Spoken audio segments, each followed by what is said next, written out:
Everyone, এই যে কাচের গুলির মতো দেখতে পাচ্ছ, এগুলো কি বুঝতে পারছো কেউ? আচ্ছা, বুঝতে হলে চলো আমার ভিডিওটা পুরো দেখতে হবে। বলি, এগুলো কাচের গুলি নয়, এগুলো হচ্ছে এক ধরনের ফল। সেই ফল গাছ থেকে এখন ফল পারবো আমি। হঠাৎ করে ছাদে এসে দেখি ফলগুলো বেশ বড় হয়ে গিয়েছে। কিছু ফল এখনো ছোট আছে, আর কিছু ফল কিন্তু বেশ বড় হয়ে গিয়েছে। তো সেগুলোই আমি এখন পেরে নেবো। আর আমি দেখেছো কোথায় উঠেছি? জীবনের ঝুঁকি নিয়ে ফল পারছি। তারপরে যদি তোমরা একটা লাইক কমেন্ট না করো আর আমার পেজটাকে একটু ফলো না করো, তাহলে কতটা কষ্ট হয় বলো তো। ফলগুলোকে আমাদের এখানে বলা হয় আশফল, আর এটা আমি নেটে সার্চ করে দেখেছি, এর নাম হচ্ছে লঙ্ঘন। তো তোমরা কে কি নামে এই ফলটাকে চেনো অবশ্যই জানিও। আগের কথা, আমার শাশুড়ি কোথা থেকে জানো এই ফলগুলো এনে আমাকে দিয়েছিল খাওয়ার জন্য, আর আমি খেয়ে অযত্নে কিন্তু বীজগুলো ফেলে রেখেছিলাম। আর দেখি হঠাৎ করে একদিনকে বীজ থেকে চারা বেরিয়েছে, তাই আমি চারাটাকে খুব যত্ন করেছিলাম। আর 2-3 বছরের মধ্যেই কিন্তু অনেক ফল হলো গাছে, আর প্রতি বছরই কিন্তু প্রচুর ফল হয় আমাদের গাছে।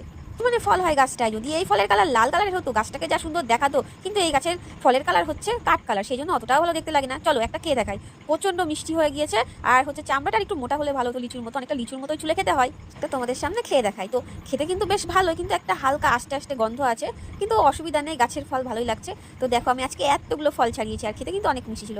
তো ভিডিওটা কেমন লাগলো একটু জানিও, আর পাশে থেকে ভালোবেসে এখানে শেষ করে দেখা হচ্ছে পরের কোনো ভিডিও। সবাই ভালো থেকো, সুস্থ থেকো, টাটা।